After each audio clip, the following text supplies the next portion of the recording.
Acompanhe agora um resumo com os principais momentos da sessão de julgamentos da Seção 1 de Dissídios Individuais do TST.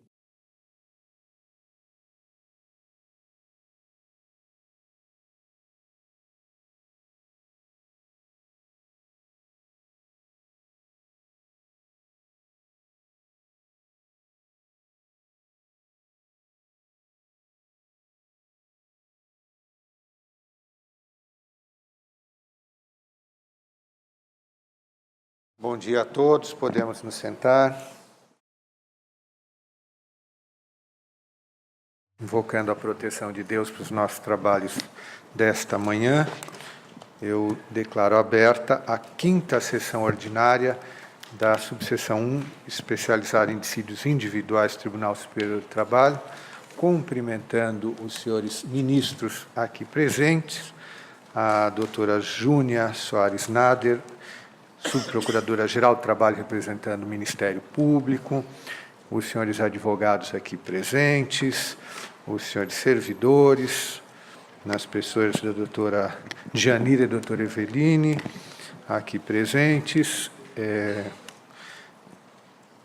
Anoto que hoje o ministro Levenhag não estará presidindo a sessão, pois participará da cerimônia de abertura nesta manhã da 12ª edição do Prêmio Inovare. Vai ser lançado no plenário do STJ, com participação de advogados, procuradores, juízes, defensores públicos, e conta o Prêmio Inovare hoje com a participação deste que vos fala e do ministro Lélio Bentes Correia na sua comissão julgadora. Então, auguramos que haja muitas inscrições este ano, muita inventiva, muita criatividade, porque estamos precisando dela para enfrentar a quantidade de demanda sempre crescente no Poder Judiciário. Nós vamos começar a pregoar os pedidos de preferência dos senhores advogados e desejando a todos uma boa sessão e, de preferência, rápida também. Então, se puder apregoar o primeiro. Relator excelentíssimo, senhor ministro Lélio Bentes Correia. Embargo sem recurso de revista 1.401.400 de 2005. Embargante Mônica Cristina Solion. Embargado HSBC Banco Brasil S.A. Então, com a palavra, o ministro Lélio, relator. Senhor presidente, trata-se processo julgado pela Egrégia 7ª Turma, não houve remessa dos autos à dor da Procuradoria-Geral do Trabalho. A reclamante articula contrariedade à súmula 126, que não se caracteriza na hipótese, tendo em vista que a turma limitou-se a dar novo enquadramento jurídico aos fatos consignados pelo Tribunal Regional. Traz arestos a cotejo que não podem ser utilizados, todavia, na medida em que não fez vir aos autos certidão, cópia autenticada dos referidos julgados, limitando-se a apontar que foram extraídos da página oficial do TST na internet. Não há indicação ainda da respectiva fonte de publicação, o DJ em que publicado ou outro repositório autorizado. Inviável conhecimento dos embargos, não conheço. Perfeito. Doutor Vitor. Embargado, senhor presidente. Apenas o registro. Salvo divergência. Então, feito o registro da presença, pergunto se há alguma divergência. Não havendo, se decide nos termos do voto do relator. Vamos ao próximo. Relator excelentíssimo, senhor ministro Aloysio Corrêa da Veiga. Vistor excelentíssimo, senhor ministro Márcio Eurico. Embargo sem recurso de revista 1255 de 2010. Embargante Paulo Raposo Vieira da Silva Fonseca. Embargada Caixa Econômica Federal. O julgamento desse processo foi suspenso, após o excelentíssimo senhor ministro relator ter votado no sentido de conhecer e dar provimento aos embargos. Não participaram do início do julgamento os excelentíssimos senhores ministros Ives Gandra Martins Filho, João Aresta Lazim, José Roberto Pimenta, Hugo Scheuermann e Cláudio Brandão. Então, eu vou dar a palavra ao ministro Márcio, que é o vistor. Pois não, senhor presidente, senhores ministros. Eu fiz um respeitoso voto divergente do voto de Sua Excelência, o eminente relator. Encaminhei cópia a todos, espero que todos tenham recebido. E vou, portanto, se me permitirem, poupá-los da leitura do meu voto, mas apenas resumindo, registrar que Sua Excelência, o eminente relator, ele conheceu dos embargos por divergência e deu-lhes provimento para, em suma, determinar que as horas extras devidas a reclamante fossem calculadas com base na gratificação correspondente à jornada de 8 horas. O processo é oriundo da 8ª turma e eu estou pedindo vênia para divergir, para manter a posição que adotei lá na turma, de entender que a gratificação, as horas extras devem ser calculadas com base na gratificação correspondente à jornada de 6 horas. De 6 horas. É o meu voto. Eu vou dar a palavra ao ministro Aloísio, se quiser fazer uso dela como relator. Presidente, eu estou mantendo aqui o meu voto, no sentido de que... A base de cálculo é maior. Exatamente, entendendo que Perfeito. a divergência seria ela específica e a pretensão da autora do recebimento das horas em face da jornada realizada. A decisão de manter como base de cálculo das horas extraordinárias o valor pago para a jornada de 6 horas de trabalho, porque é invalidada a opção. Qual que a jurisprudência da SDI em relação à possibilidade de compensação é disciplinada pela orientação jurisprudencial transitória 70, que busca elucidar melhor a matéria relativa à opção do empregado da CEF pela jornada de 8 horas e a sua ineficácia quando não caracterizado o cargo de confiança. A decisão da SDI, que é sua matéria conhecimento e que faz a distinção do caso, por não se tratar de incidência da OJ 70 transitória, apenas remete à compensação da parcela. Por isso que eu estaria dando provimento aos embaixo e determinar que deve ser considerada para o cálculo das horas extraordinárias, jornada efetivamente realizada de 8 horas. Perfeito. Então, eu vou tomar votos. Ministro Guilherme Caputo Bastos. Presidente, eu peço vista regimental desse processo. Então, vista regimental, ministro Guilherme Caputo Bastos. Sucessiva, presidente. Ministro Cláudio Brandão. Vista sucessiva também. Então, pediria vista em sequência. Obrigado. Perfeito. Então, eu peço que seja anotado na certidão que, uma vez trazida a vista do ministro Guilherme... Ou então, fazemos o seguinte, o ministro Guilherme, Vossa Excelência, liberando o processo, ele já vai imediatamente para o gabinete do ministro Cláudio, assim, quando trouxermos o processo para julgamento, já tem a posição clara de ambos os ministros. Pode ser? Podem ser concorrentes, presidente, avisa, porque o processo é eletrônico, se for o caso. Perfeitamente. Não me oponho. Até justifico, presidente, porque a citação de um precedente bastante recente desta subseção e eu gostaria de examinar com mais. Perfeito. Obrigado. Então, vista regimental concorrente a ambos os ministros. Vamos para o próximo. Relator, excelentíssimo senhor ministro Augusto César de Carvalho. Embargo sem recurso de revista 587 de 2010. Embargante Alcenir Ribeiro da Silva. Embargado Serviço Federal de Processamento de Dados. Com a palavra o ilustre relator, ministro Augusto César. Senhor presidente, senhores ministros, o tema aqui é anistia, contagem do período de afastamento, posicionamento na carreira, reposicionamento e consequente valor da remuneração por ocasião de retorno às atividades.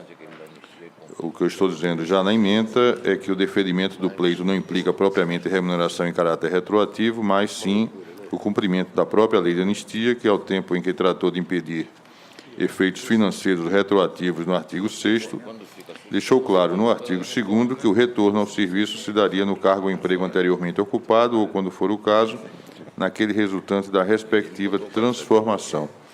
Nós temos precedentes já nesse sentido da STI 1, me parece que é o caso líder, o EDRR 47400, dígito 11.2009, da relatoria do ministro Renato Lacerda Paiva, de outubro de 2014. Eu conheço e provejo, portanto, os embargos. Perfeito. Doutor Newton, por enquanto, só o registro. Perfeito. Pergunto se há alguma divergência. Senhor presidente. Ministro Dallagen, com a palavra.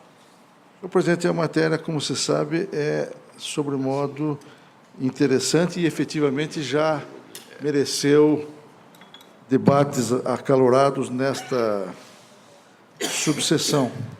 Trata-se do cômputo do tempo de serviço do empregado anistiado.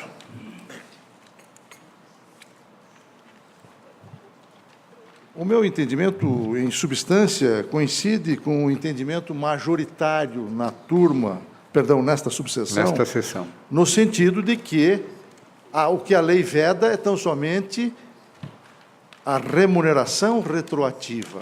Não obsta a que se compute o tempo para efeito de promoção por antiguidade ou de progressão funcional.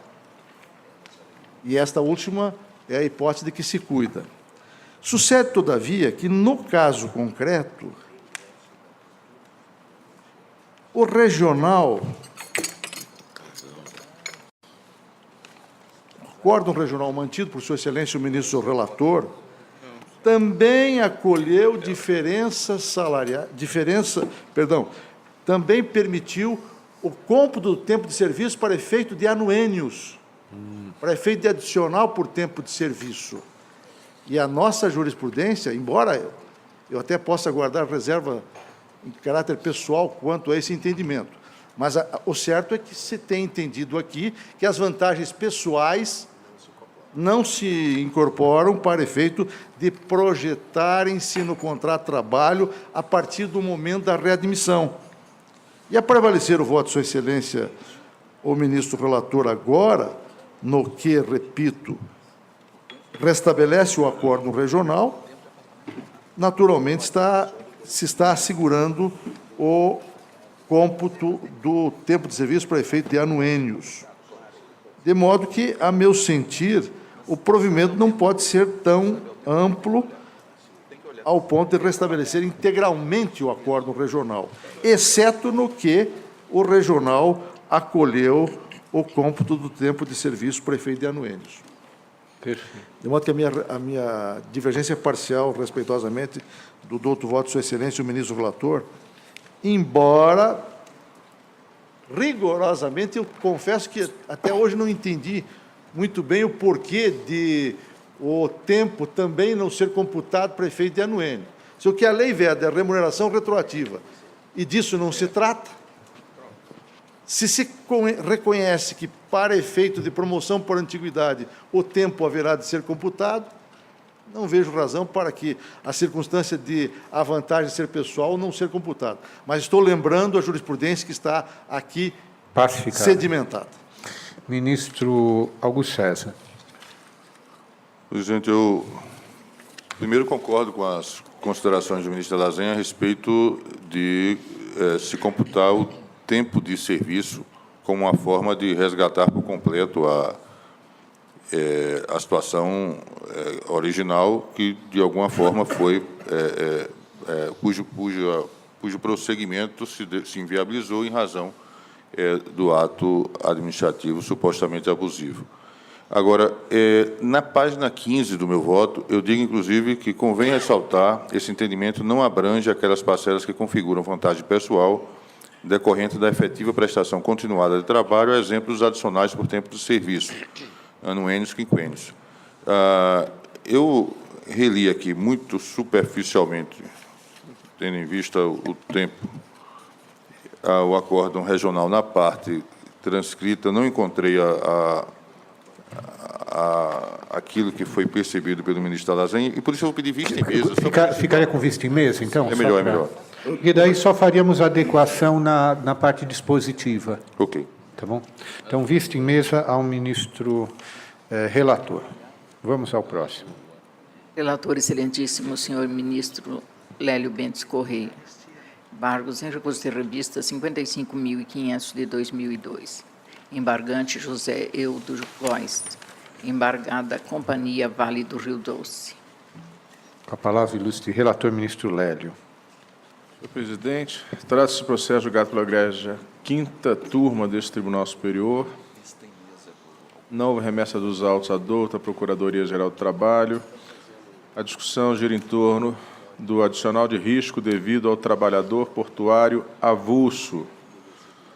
Todavia, o recurso interposto pelo reclamante vem calcado em arestos cuja transcrição não satisfaz os requisitos da súmula 337, itens 1 e 4 desse Tribunal Superior, na medida em que não indicam a data da respectiva publicação no Diário Eletrônico da Justiça do Trabalho. Não conheço dos embargos. Doutor Newton, só o registro. Feito o registro, pergunto se há alguma divergência. Não havendo-se decidido nos termos do voto do relator. Vamos para o próximo. Relator, excelentíssimo senhor ministro Márcio Eurico. Embargos em recurso de revista 173.200 de 2009. Embargante Cruzeiro Esporte Clube. Embargado Lauro Júnior Batista da Cruz. Com a palavra, ilustre relator. Pois não, senhor presidente. Aqui o tema é direito de arena, possibilidade de redução.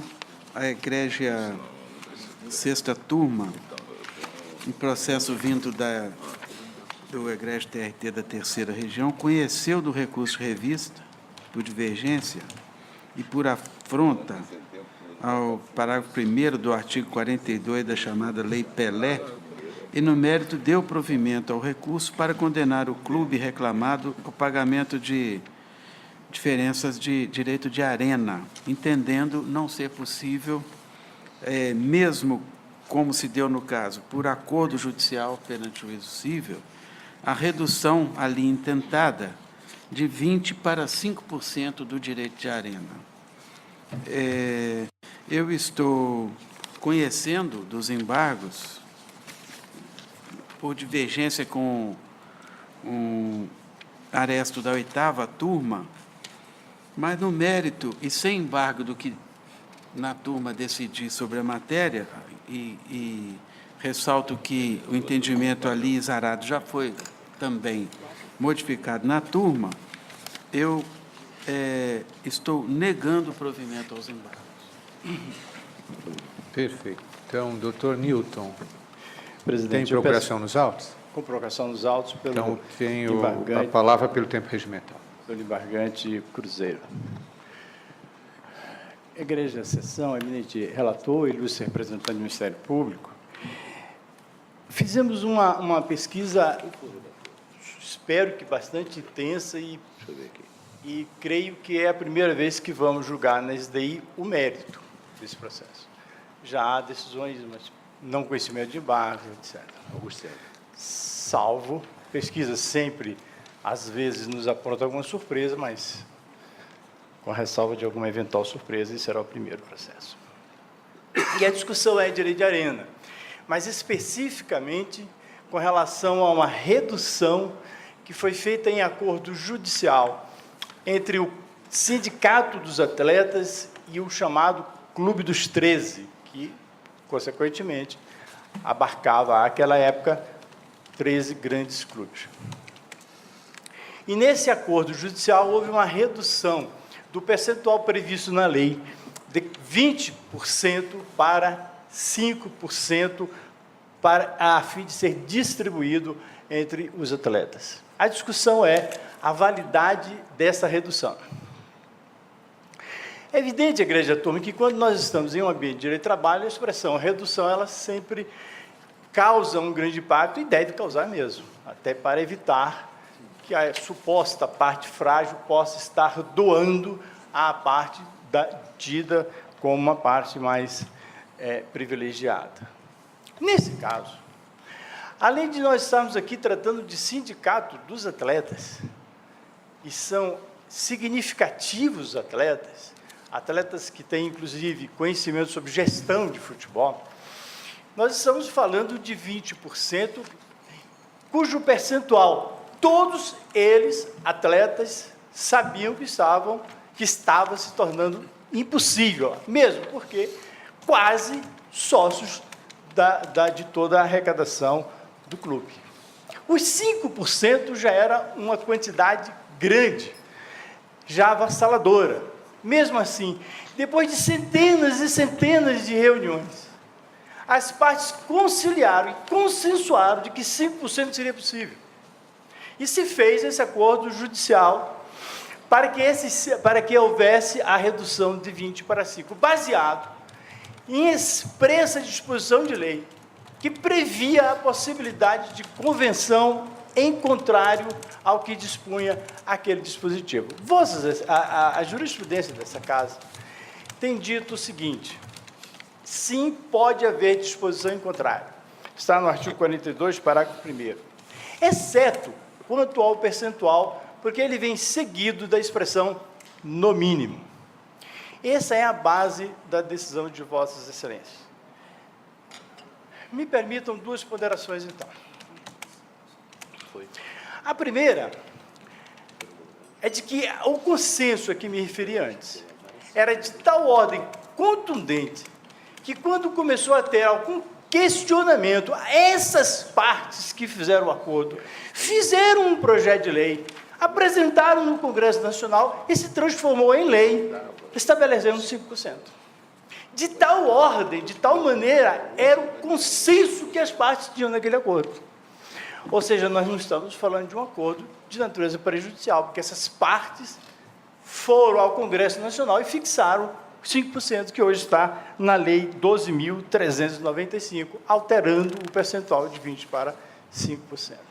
Portanto, quero dizer, do consenso absolutamente consciente das partes que o fizeram. Mas, em segundo lugar, senhor presidente, eminentes ministros, o dispositivo tem 3 regulações. Ele regula o percentual, estabelece 20% no mínimo, percentual, claro, vigente à época dos fatos, os fatos ocorreram realmente durante a época da lei, antes da alteração. Então, primeira regulação, 20% no mínimo. Segunda regulação, dividida em partes iguais. Terceira regulação, entre os participantes do evento. E vem a expressão, salvo disposição, salvo convenção em contrário. Então, uma convenção entre as partes pode estabelecer contrariamente a uma dessas 3 hipóteses. Segundo Vossas Excelências, estabelecer menos de 20 não pode, porque vem acompanhada da expressão no mínimo. Então, sobram 2. 2 hipóteses, então, pode ter convenção em contrário. Podemos ter convenção em contrário quanto à forma, ou seja, não estabelecer partes iguais. Podemos ter uma convenção em contrário quanto aos beneficiários.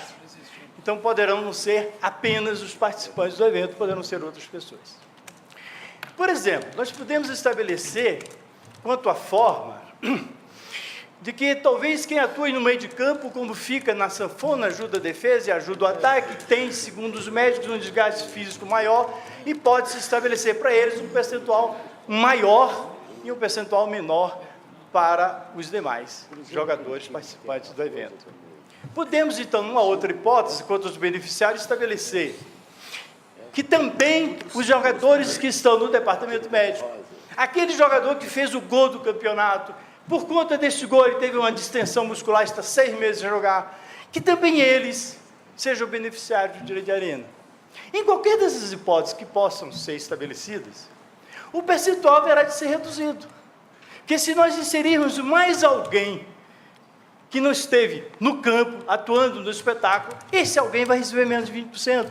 Se estabelecermos diferença entre os que estão no evento, alguém vai receber menos de 20%. Então, o que é um salvo disposição em contrário? Ela regula o quê? O que eu posso dispor em contrário se só tenho 3 regulações? Parece, permito Vossas Excelências, que qualquer das hipóteses levaria à concorrência de um percentual menor. E esse percentual, como foi estabelecido pelas partes, espera-se que Vossas Excelências já tenham a proposta de ter conhecimento, que se faça uma... E eu quero, me permita, presidente, sempre nas turmas há ressalvas. Então, é aquela fórmula, aquele voto que diz, ó, estou votando com ressalva, porque a turma passou, entendeu? Assim, então, a quantidade de ressalvas, como é muito grande, então, me permitam, Vossa Excelência, reivindicar uma nova reflexão sobre essa matéria. Esse dispositivo ficou sem substância, o acordo se perdeu, e o acordo que virou projeto de lei, virou lei.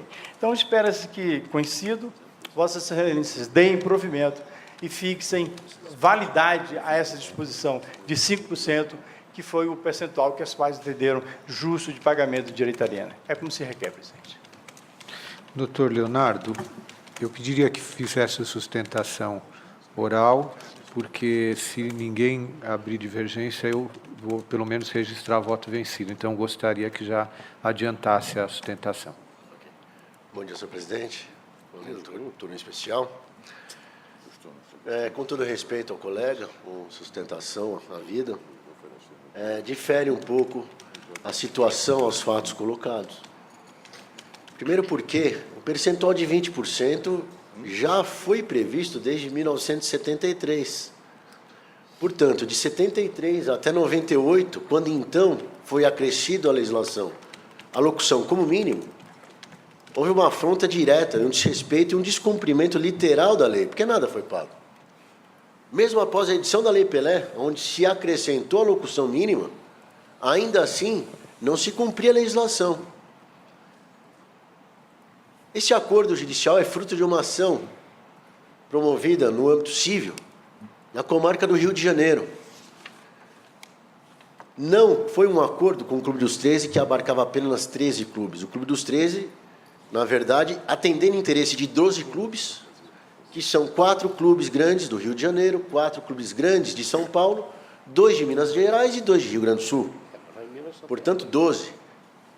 Porém, perfazendo um alcance para 20 clubes.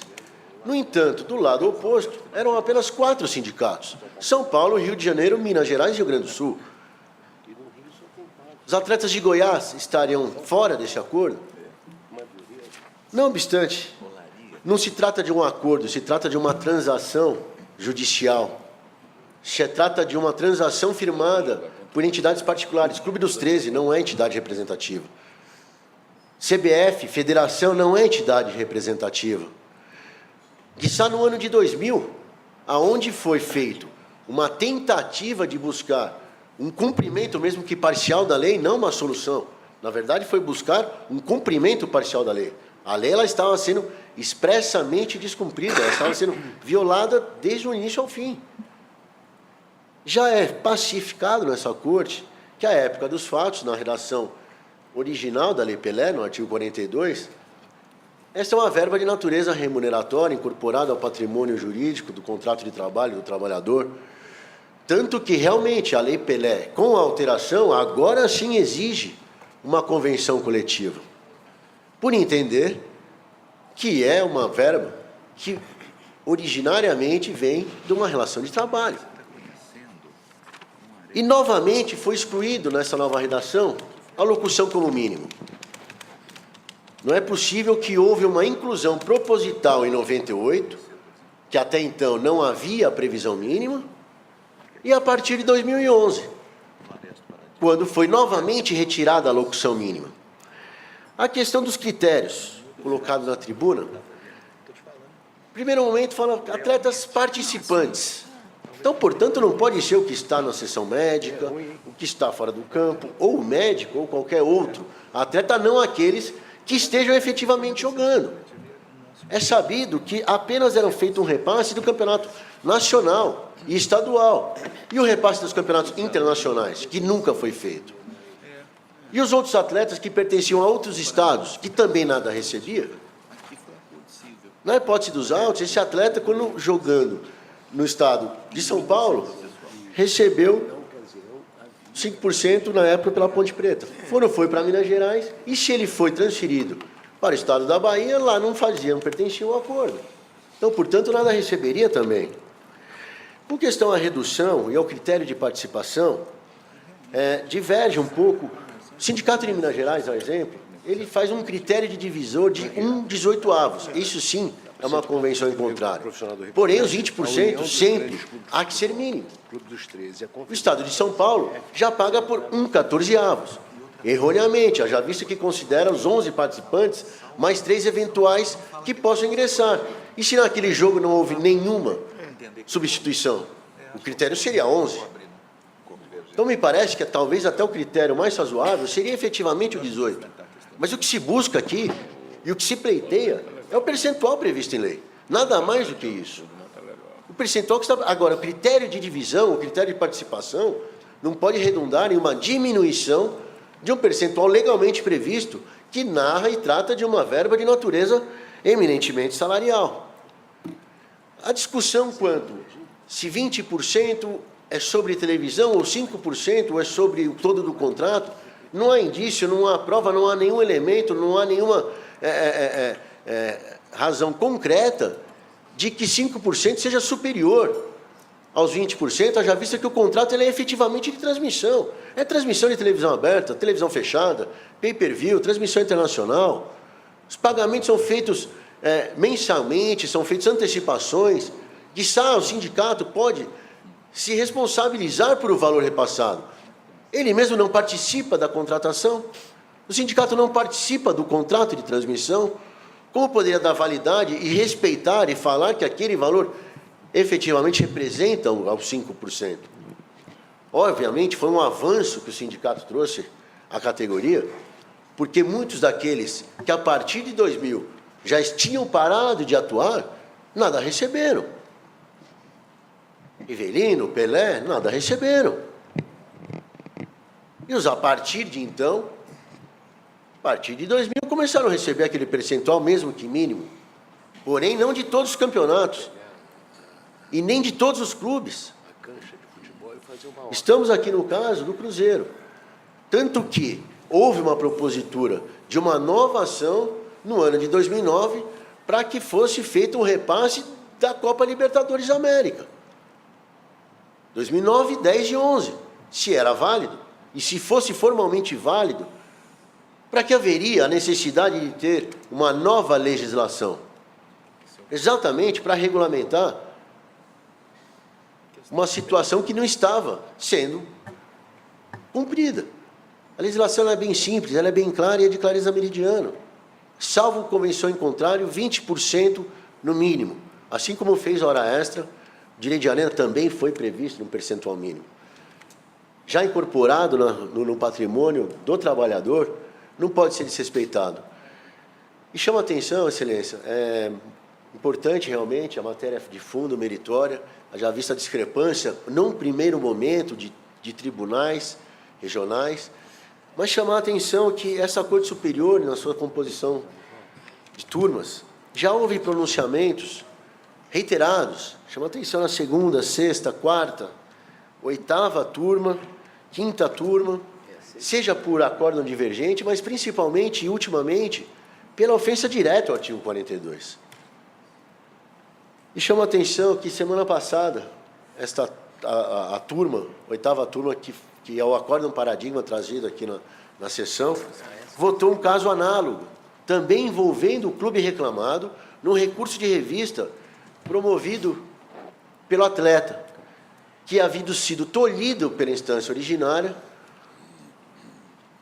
o deferimento da diferença.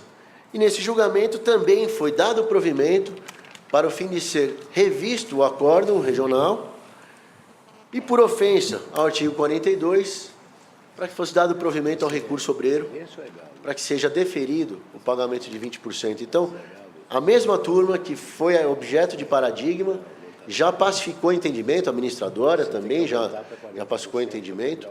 Então, chamando a atenção dos últimos julgamentos, principalmente no mês de dezembro, onde houve pelo menos uns 10 pronunciamentos das turmas, seja de conhecimento ou não, mas, enfim, debatendo a questão de fundo meritório, e sendo pelo artigo 42, sendo pelo artigo 112, 114 da Constituição, 103 ou 104 do Código de Defesa do Consumidor, enfim, entendo que agora a nova legislação realmente ela acaba espancando qualquer tipo de dúvida, mas não podemos colocar essa nova legislação a fatos passados e a entendimento já consolidado sobre a matéria até a nova alteração. Nessas condições, senhor presidente. Muito obrigado. Nada. Então, ministro Márcio. Senhor presidente, aqui, bom, ressaltando que, evidentemente, a matéria está sendo apreciada sob a égide da Lei 9.615, e eu reafirmo, e é o ponto fulcral aqui do entendimento, de que esse percentual foi fixado como mínimo. Então, não vi como dar um tratamento diferente do que dou, por exemplo, nos casos em que há redução por qualquer meio do adicional noturno. Entendo que a lei fixou um mínimo. E, embora, como ressaltado da tribuna, haja, sim, nas turmas, divergência interna, mas eu transcrevo aqui no meu voto decisões de todas as 8 turmas, no sentido do voto agora proposto, de não admitir a redução intentada pelo clube. Então, eu reafirmo meu voto e mantenho, pedindo vênia.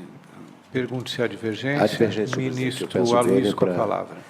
Na realidade, a questão é, de fato, polêmica. E esse processo é oriundo da 6ª turma, em que ficou como redator designado na ocasião o ministro Augusto César, já que eu era o relator de sorteio e ali fiquei vencido.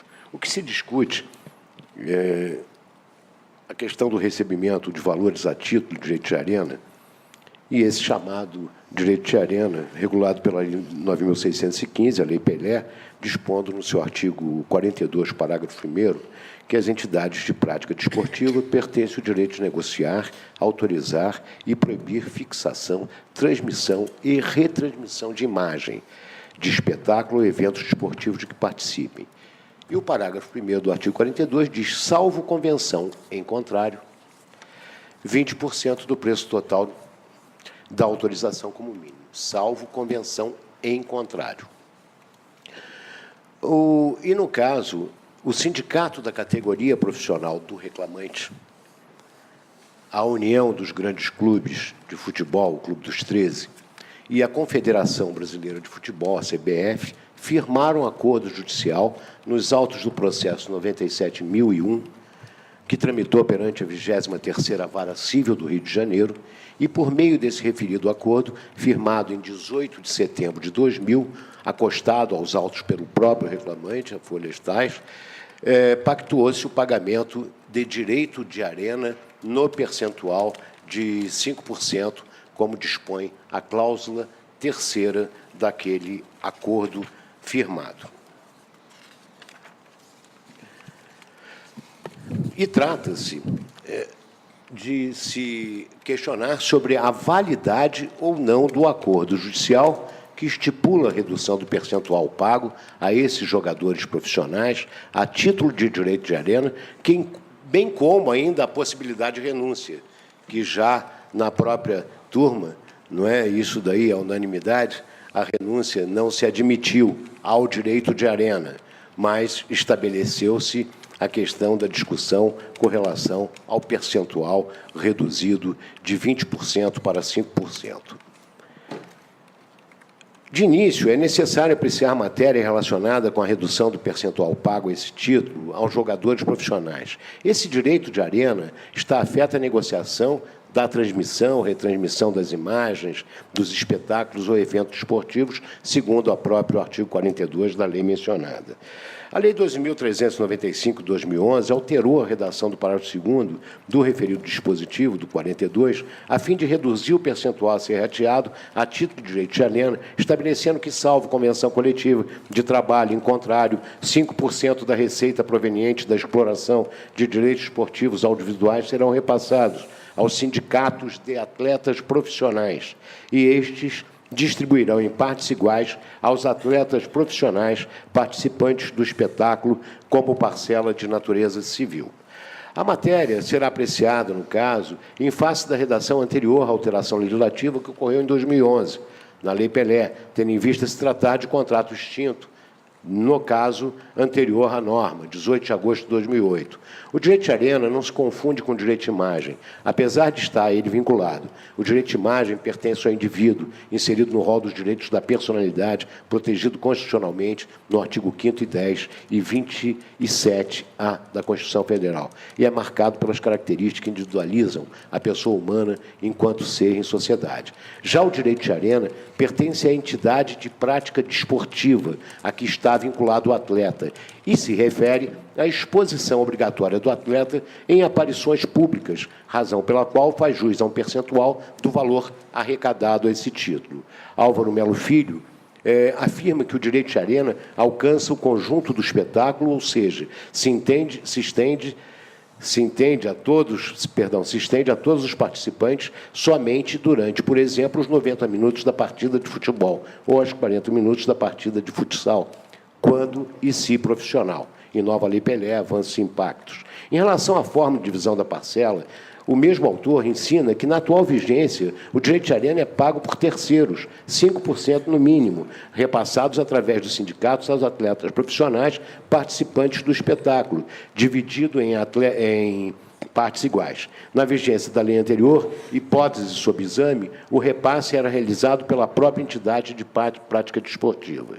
Retrata, portanto, o direito de arena uma fonte de receita aos clubes que participam dos espetáculos e aos atletas.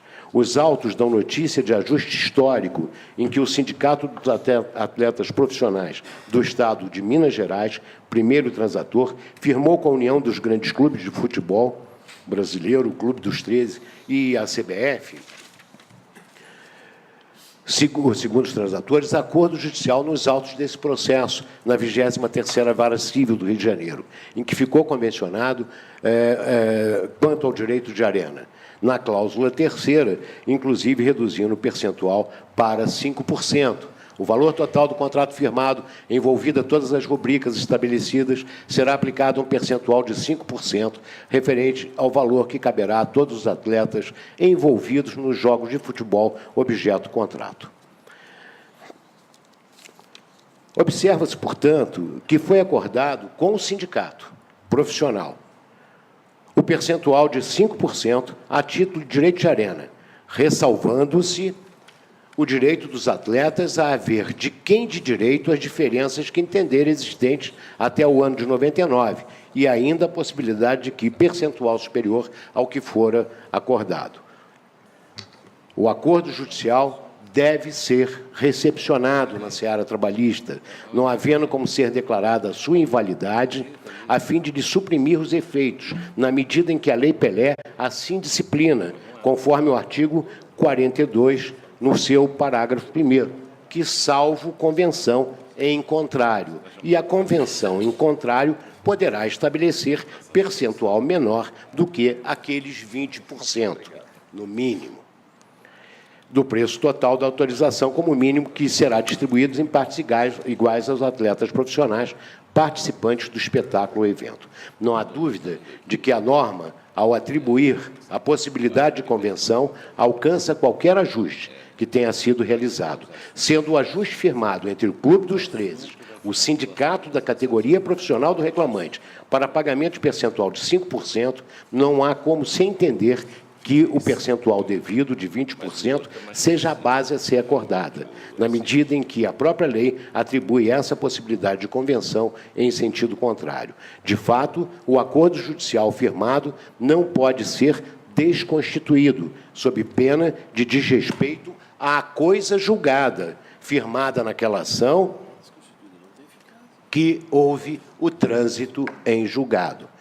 Por sua vez, também não há se falar em percentual mínimo, garantido pela 9.615/98. Com efeito, a própria lei, no parágrafo 1º do artigo 42, ressalva que o percentual a ser pago a título de direito de arena pode ser objeto de ajuste entre as partes, cuja conclusão se chega a partir da expressão convenção em contrário.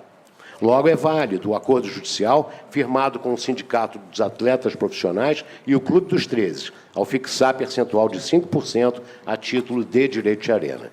Firmada essa premissa da possibilidade de pagamento de percentual menor do que aquele fixado na Lei Pelé, por convenção, assim considerado o ajuste judicial já debatido.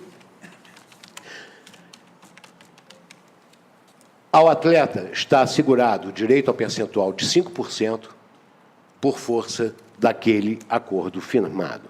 É assim, senhor presidente, que pedindo vênia e omitindo aqui, naturalmente, considerações acerca de todo mais com relação ao aspecto da validade do acordo, é que voto no sentido de prover, conhecer, naturalmente, diante da divergência apresentada, e, no mérito, conhecer para condenar o clube reclamado ao pagamento dos valores devidos a título de direito de arena, que isso já foi consagrado no próprio recurso de revista, e admitir o valor ajustado de 5% com os reflexos pretendidos na inicial, à exceção do repouso semanal, custas, naturalmente, em reversão, atribuídos à sentença e ao caso. É como voto pedindo vênia, divergendo Sua Excelência, ministro relator. Perfeito. Eu vou tomar votos, então. Ministro Augusto Sérgio. Presidente. Ministro Márcio Eurico, com a palavra. Ministro Caputo, me parece, pediu a... Ministro Guilherme? Se então, nenhum com a palavra, colega se incomodar, eu gostaria de pedir vista regimental desse processo. Então, eu vou anotar aqui. O ministro Caputo Bastos vai ficar com vista regimental. E como eu não sei se estarei presente na continuação do julgamento, porque venho habitualmente presidir à tarde, e se esse processo voltar pela manhã, talvez não me encontre, eu gostaria de registrar o meu voto. Seria no sentido de acompanhar a divergência, como já havia até adiantado, e pelas seguintes razões. O texto da Lei Pelé, ele, no artigo 42, parágrafo 1º, diz: salvo convenção em contrário, 20% do preço total da autorização como mínimo será distribuído em partes iguais aos atletas profissionais participantes do espetáculo ou evento. Se nós retirarmos a ressalva, se nós retirarmos, em termos de exegese, retirada a ressalva, o que fica? O texto ficaria simplesmente assim: 20% do preço total da autorização como mínimo será distribuído em partes iguais aos atletas profissionais participantes do espetáculo ou evento. Como foi bem colocado da tribuna, se coloca no começo do texto, salvo convenção em contrário, significa que o texto inteiro pode ser objeto de negociação coletiva. O que se diz? Então, se pode discutir o 20% para cima ou para baixo. Se não há convenção, o clube tem que pagar 20%, no mínimo, se não houver convenção. Agora, havendo convenção, as partes podem não ser iguais, os atletas beneficiados podem ser não só os do espetáculo evento, mas os do time, quer dizer, tudo pode ser convencionado. Então, primeiro argumento, do ponto de vista de mera exegese do artigo de lei. Segundo, exegese sistemática. O artigo 7º, inciso 6º da Constituição diz que é direito do trabalhador irredutibilidade do salário, salvo disposto em convenção ou acordo coletivo. Ou seja, aqui nós estamos diante de uma parcela de natureza salarial e que pode efetivamente ser reduzida, até levando em conta que há uma dicção falando em mínimo caso não haja convenção. Terceiro elemento que eu acho que é importante nós levarmos em consideração. A lei foi mudada em 2011. Por quê? Exatamente porque os times de futebol não estavam conseguindo pagar os 20%. Os próprios atletas, pelos seus sindicatos, reconhecem que o percentual era elevado. Fazem esse acordo. E fazem esse acordo exatamente porque, e na medida que nós vamos conhecendo a situação dos clubes de futebol, o que nós temos visto? Uma das hipóteses em que mais se tem verificado a execução concentrada numa determinada vara é exatamente para atender ao problema dos clubes de futebol que não conseguiam pagar os seus atletas com salários muitas vezes milionários, não conseguindo pagar esses atletas, o que faziam? Se comprometiam a depositar mensalmente um percentual da arrecadação. E aqui é a mesma coisa, é questão de arrecadação. Quer dizer, se não está conseguindo nem depositar esse percentual, muitas vezes, por quê? Porque se reconhece que esse percentual de 20% de direito de arenda era muito elevado. Então, acaba-se fazendo esse acordo, acaba-se mudando a lei. E mais, um argumento que também me fez convencer definitivamente da necessidade de dar provimento a esses embargos, foi o último argumento levantado pelo ministro Aloysio Corrêa da Veiga. Nós podemos até discutir se essa cláusula dessa convenção feita entre os times de futebol e os sindicatos seria válido ou não. O que nós temos feito em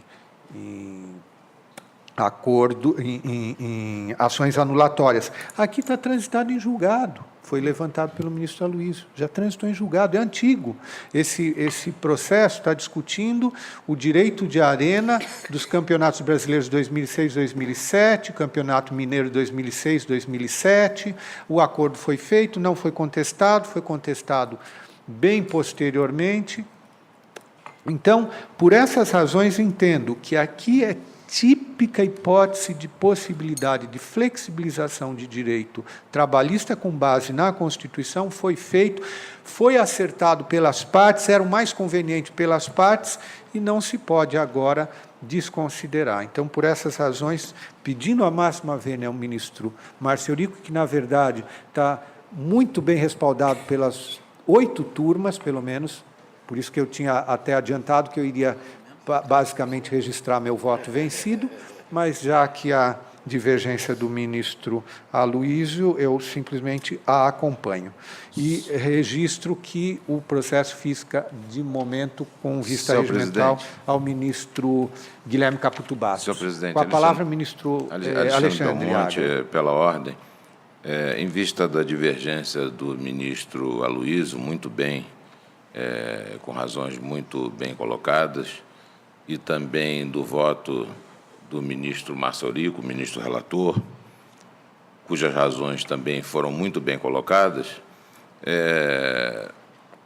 eu gostaria de, rapidamente, bem rápido, 3 linhas, apenas tecer algumas considerações. Vossa Excelência, então, estaria adiantando o voto? Não, é apenas tecer algumas considerações em razão da vista do ministro Caputo, para que ele as levasse em consideração, perfeito, se possível. Então, com a palavra, ministro não gostaria de adiantar Alexandre. o voto.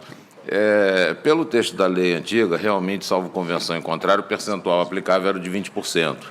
E a convenção a que aludia a lei, no meu entender, era coletiva, porque a participação no direito de arena era para distribuição aos atletas participantes do espetáculo num esporte coletivo como o futebol, aqui no caso.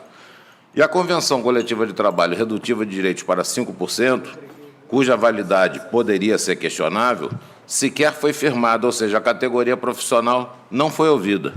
Firmado foi um acordo em juízo incompetente para o desiderato, o juízo trabalhista seria o juízo competente, no meu entender, para a eficácia em relação aos atletas, num processo em que as discussões eram outras, inclusive, sem que a categoria profissional representada pelo Sindicato dos Atletas o tivesse autorizado em prévia assembleia.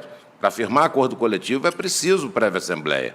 Ou seja, o Sindicato dos Atletas firmou um acordo judicial redutivo de direitos, alcançando parcelas já vencidas e parcelas vincendas sem autorização da categoria profissional, por ele representada, sendo assim, no meu entender, ineficaz para efeitos trabalhistas. Apareceu, perfeito, para firmar o acordo, simplesmente o presidente do sindicato, ponto. Não teve prévia assembleia, não teve nada para discutir essa questão. E a união dos grandes clubes de futebol brasileiro, o Clube dos 13 na época, e a Confederação Brasileira de Futebol também não representam a categoria econômica. Pode até representar uma parcela, uma delas. Clube dos 13 talvez. Mas não representam na totalidade a categoria econômica. Aliás, a união é dos grandes clubes, não dos pequenos. Então, eu estaria tendente a entender, diante dessas considerações, que o acordo foi feito em juízo incompetente com vício de forma. Perfeito. Mas, de qualquer maneira, eu vou aguardar. Fica registrado esse argumento adicional para a ponderação da sessão e do ministro Vistor. Senhor presidente. Com a palavra, o ministro Dallazen. Eu apenas gostaria de ponderar que, a bem da ordem de observância estrita do regimento, ou o ministro, diante do pedido de vista regimental, antecipa o voto, como fez Vossa Excelência, ou aguarda. Perfeito. Eu tenho o maior respeito, como não poderia deixar de ser, por todos os ministros, e pelo ministro Alexandre em particular, mas não pode, desde já, insinuar o voto e não proferir desde logo. E antecipar seus demais. O voto? Ministro presidente, então vou fazer isso. Não queria ser deselegante com o colega, pelo contrário, até porque eu gostaria de ver a vista dele, talvez até revisse a minha posição. Só tomei essa liberdade porque isso tem acontecido nas sessões, eu tenho visto essas ponderações, inclusive em processos em que eu peço vista, eu não estou agindo de forma diferente do que eu já verifiquei aqui nesta subseção, mas, de qualquer maneira, então, diante dessas considerações muito bem colocadas pelo ministro Dallazen, eu adianto o meu voto e acompanho o doutor relator pedindo vênia divergência. Então, só para esclarecer que, às vezes, realmente acabamos tendo uma flexibilidade maior nas discussões, mas realmente, como bem lembrado pelo ministro Dallazen, o regimento ele coloca ou uma opção ou outra. Mas realmente às vezes uma via de mão dupla. Sim, exato. Mas às vezes com uma um certo grano Salles. Então eu vou registrar o voto de Vossa Excelência, ministro Alexandre Agra, acompanhando o relator, e o meu acompanhando a divergência. Então, com notas taquigráficas, fica a vista regimental com o ministro Guilherme Caputo Bastos. Eu peço as notas também. Então, notas taquigráficas ao ministro Aloysio Corrêa da Veiga. Cláudio também, Brandão ministro Zé Roberto Pimenta. Notas para Cláudio. Eu vou determinar que sejam mandadas notas taquigráficas a todos os ministros aqui presentes, que o tema realmente é bastante candente. Vamos prosseguir, então, no próximo. Presidente, quando quiser, eu já tenho condição de voltar ao processo em que então, vamos apregoar o processo de relatoria do ministro Augusto César, que está em vista e mesa com Sua Excelência. Relator excelentíssimo, senhor ministro Augusto César de Carvalho. Pargos em recurso de revista 587 de 2010. Com a palavra, o ilustre relator. Presidente, é aquele processo que trata da anistia e o ministro Dallazen nos alertava, e me alertava em especial, para o fato de que teria havido o deferimento do adicional por tempo de serviço. Eu fui reler todos os atos do processo de interesse, os atos de interesse, e percebi sucintamente o seguinte: a sentença, ao apreciar as postulações, diz que seria devido o adicional por tempo de serviço, mas não seria devida a função de comissão técnica, que é um pedido sucessivo ao adicional por tempo de serviço, que tem a ver também com o cômputo do tempo de afastamento. No dispositivo da sentença, porém, o juiz inverte, e aí ele indefere a linha A em que está o adicional por tempo de serviço e defere o pedido sucessivo, que ele tinha indeferido na fundamentação. A parte interpõe embargos declaratórios e o juiz diz que não há contradição alguma, que é isso mesmo. O Tribunal Regional do Trabalho interpreta essa sentença, a meu ver, realmente contraditória, e diz, olha, foi deferido o adicional por tempo de serviço. Ao descrever o que foi deferido, diz, foi deferido o adicional por tempo de serviço, sem maiores considerações, diz simplesmente que foi deferido. E, ao final, nega provimento aos recursos no que interessa. Então, me parece realmente prudente compreender que, em meio a esse imbróglio de postulações e deferimentos que parecem se contradizer, compreender, como o regional, afinal, compreendeu, que teria sido deferido adicional por tempo de serviço, o que faz com que o meu voto se altere para, coerentemente com o que eu acabei, há pouco disse, a respeito do que tem sido afirmado pela jurisprudência da STI1, eu estaria, portanto, dando provimento parcial para restabelecer o acordo regional, salvo no tocante ao adicional por tempo de serviço. Perfeito. Então, será registrada na certidão. Pergunto se há alguma divergência. É a nossa jurisprudência. Então, assim se decide a unanimidade. Vamos ao próximo.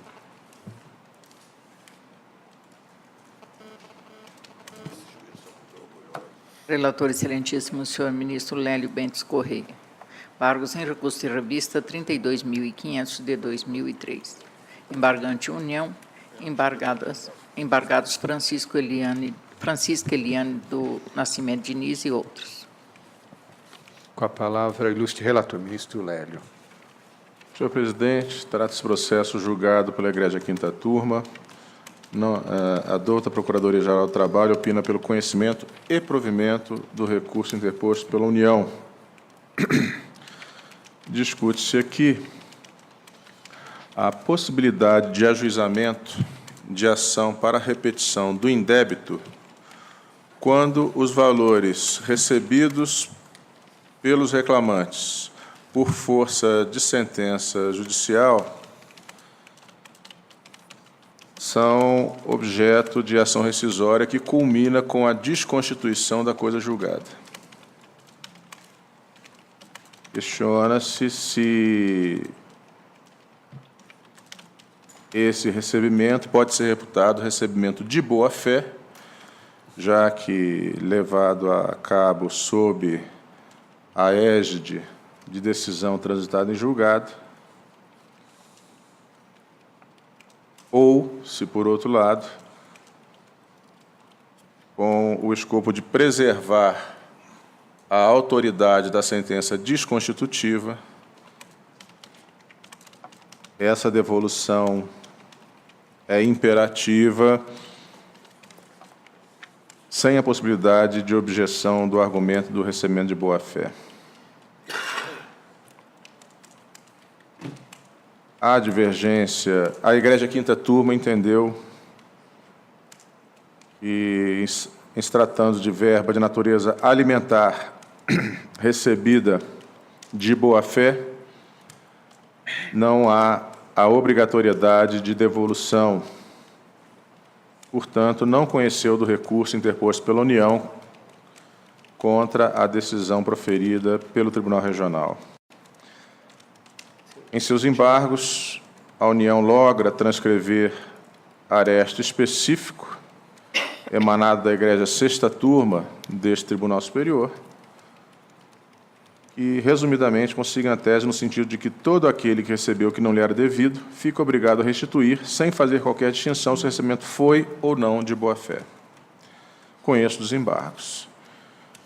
No mérito, senhor presidente, sufrago o mesmo entendimento consagrado no aresto paradigma, como já fiz, aliás, em ocasião anterior, processo julgado em 2010, se não me engano, nesta mesma SDI, em que sustentei que, conquanto não se põe em dúvida a boa-fé da parte que recebeu valores por força de decisão judicial, a celeridade da execução trabalhista não pode se erigir em óbice à efetividade da decisão desconstitutiva. Do contrário, não haveria razão em se ter ação rescisória. E mais, a meu juízo, a se abraçar o entendimento sufragado pela Egrégia Turma, data máxima vênia, a consequência prática seria passarmos a observar inúmeras medidas cautelares buscando obstaculizar a execução, desacelerar a execução, a fim de permitir o trâmite da ação rescisória. Não me parece que nenhuma das duas consequências seja desejável, nem o esvaziamento do escopo da ação rescisória, nem a desaceleração da execução. Transcrevo precedentes desta mesma SDI, um precedente da lavra do ministro Aloysio, precedentes de turmas deste Tribunal Superior, ministro Brito Pereira, ministro Renato, ministra Dora, e dou provimento ao recurso interposto pela União. Todavia, dando consequência ao entendimento consagrado na súmula 187, restrinjo a obrigação de devolver, a obrigação de repetição do indébito, ao valor correspondente ao pagamento do principal, sem juros nem correção monetária, visto que a referida súmula não autoriza a incidência da correção monetária sobre débitos do reclamante. Por isso que o provimento é parcial, a fim de julgar procedente, em parte, a ação ordinária de repetição de indébito, restringindo a devolução, restringindo a condenação à devolução do valor principal sem juros e correção monetária e sem os valores correspondentes à contribuição previdenciária e ao desconto do imposto de renda retido na fonte. Doutor Mário Guerreiro. Mantido o voto, apenas registro da presença, ministro. Perfeito. Feito o registro. Pergunto se há divergência. Senhor ministro Augusto César, com a palavra. Senhor presidente, o voto do ministro Lélio Bentes Corrêa me parece que retrata rigorosamente o que tem sido decidido, inclusive com a minha contribuição aqui na SDI 1.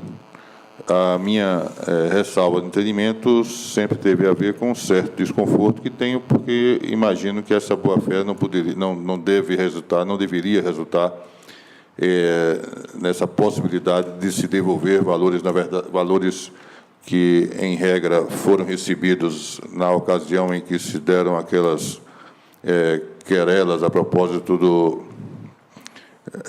dos planos econômicos, valores que eram muito significativos para essas pessoas e que foram recebidos em razão de decisão judicial e agora essas pessoas teriam imensa dificuldade de ter que restituir esses valores que não foram recebidos por a conduta abusiva ou ilícita delas, etc. Mas tudo isso é periférico, porque o que me parece fundamental, e eu, inclusive, conversei com o ministro Lélio a respeito desse assunto, é que, na minha impressão, segundo o que tenho percebido, o Supremo Tribunal Federal tem enfrentado essa matéria por suas turmas e tem compreendido, a meu ver, de forma diferente, a incidência do princípio da boa-fé nesses casos em que há a percepção de valores. Mas o ministro Lélio traz mais dois argumentos que me parecem exigir alguma reflexão. Então, eu prefiro, em vez de pedir até vista e mesa, pedir logo vista regimental para eu poder ponderar a respeito desses argumentos e fazer uma pesquisa talvez mais consistente a respeito dessa posição do Supremo Tribunal Federal, que adviria, que sobreviria em detrimento daquela que já foi feita, não só pelo ministro relator, mas também nesse memorial que foi trazido aqui pela União, pelo doutor Mário Guerreiro. Eu peço vista regimental, presidente. Perfeito. Eu, de qualquer jeito, já adianto o voto, no sentido do voto proferido pelo relator, principalmente em relação à questão de cabimento da ação de repetição de indébito. Nós temos realmente, quando compunha a SDI 2, todas as vezes que se pedia na própria ação rescisória a devolução, nós éramos contrários. Então, a jurisprudência da SDI 2 é que tem que ser na ação própria. Essa é a ação própria. Há a necessidade de realmente pelos dois argumentos trazidos pelo ministro Lélio, que haja devolução, senão nós cairíamos nessa disjuntiva, ocorre ou não ocorre, a ação perderia o objeto. Então, realmente, há necessidade de restabelecer a situação anterior. E como o próprio representante da União reconhece, a nossa súmula 187, por isso nem fez a sustentação oral, a própria súmula 187 nossa diz, vai ser devolvido estritamente o que foi pago, sem juros nem correção monetária. Então, é nesse sentido que eu acompanho integralmente o relator. Então, fica com vista regimental, ministro Augusto César. Senhor presidente. Com a palavra, ministro não vou me Alexandre adiantar, Braga não, Belmonte. apenas para... ministro Lélio, além do precedente citado do ministro Aloysio, tem mais dois outros. Um do ministro Freire Pimenta, no ERR 3168 de 2001, julgado em 2012, e um precedente do próprio ministro Augusto César, Vistor, no EEDRR 8.778 de 2001, julgado em 2011. Então, são três precedentes desta subseção neste sentido. Então, fica com vista regimental o ministro Augusto César, com as notas taquigráficas. Relator, excelentíssimo senhor ministro Hugo Scheuermann. Embargos em recurso de revista 490 de 2011. Embargo antipetróleo brasileiro S.A., embargado Rogério Fernandino Tinoco da Silva e outros. Com a palavra, o ilustre relator, ministro Hugo.